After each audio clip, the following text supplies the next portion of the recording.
Hi everybody, it's Honest John again. I was born in 1949, which makes me 66 years old. I didn't see a television set until I was 6 years old. Our telephones sat on a table in the living room, and we shared our line with two other families. So if one of them was talking on the phone, we couldn't receive a call or make one. Cars were big and clunky and smoky and used a lot of gas, and you could get in a minor accident in the car and it would be perfectly drivable after the accident, but everybody in the car would be dead. Only the extremely wealthy flew on planes, and they didn't do that very much because they crashed a lot. When Hurricane Carol came up the coast in 1954, we had 1 day's notice about it. If you had a heart attack or cancer or a myriad of other diseases, you just simply died.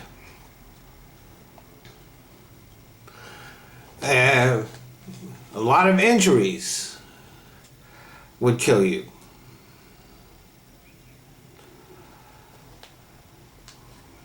The Salk and Sabin polio vaccines were not developed to the point where they could be used until I was in the second grade.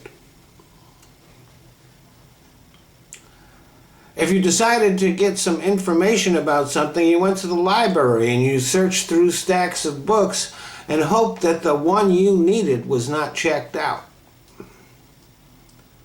When you traveled, you went to a gas station and bought a map, and that map was really difficult to read, and you usually wound up stopping and asking people for directions.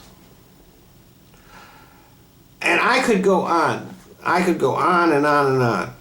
Obviously, we lead very different lives these days. There are things we take for granted that I couldn't have imagined when I was growing up. I couldn't even have imagined them. For example, we've learned how to put satellites up in space that just stay up there in orbit. They don't come crashing back down.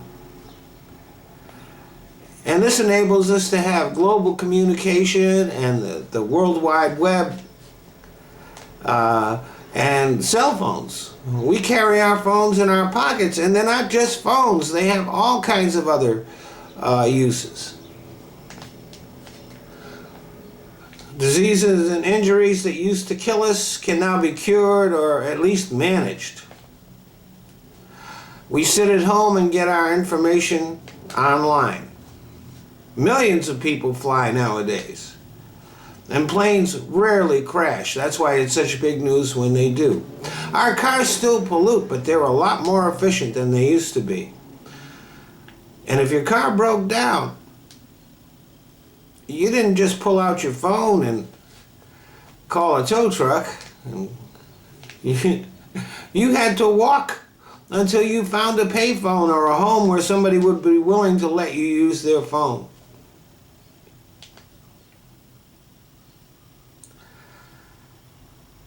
In short, we live longer, healthier, and better because of the many advances in science that have changed our lives in miraculous ways.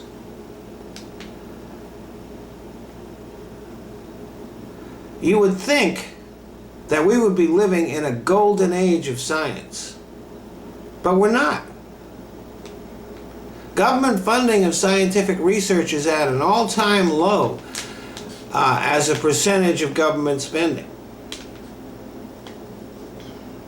There's a lot of research being done in the private sector, but when a private company funds research, they want their science to either improve the products that they already have or develop a product that they can market. The kind of general research that has created all the things that we're seeing, that has changed our lives immeasurably, that needs government funding.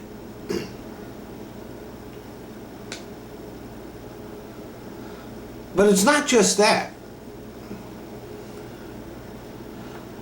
Despite all of the benefits that science has given to us, there is a growing wave of science denial. Religious fundamentalists are openly hostile to science, clinging to their silly fairy tales and trying to get those incredibly ignorant things taught in our schools instead of science. When scientists warned us about climate change, they were ignored. Very few people paid attention. And now, even though everything that they predicted is now coming true, most people still aren't paying attention. The anti-vax crowd endangers all of us. And there has become a real threat of the return of diseases that had seemingly been eradicated that could devastate us all. There is even a growing vocal crowd of flat earthers, which is just amazingly stupid. I mean, here's how gravity works. Gravity forms spheres. It doesn't form disks. But these people think the earth is flat because it looks flat from where they're standing. And ironically, all of these science deniers use the very things that science has created, like the internet, to spread their message. We all benefit from the advances that science has made. But if we're going to continue to benefit, we're going to have to embrace science. We are going to have to listen to the scientists who are pointing the way forward and not pay any attention to those who would return us to the dark ages.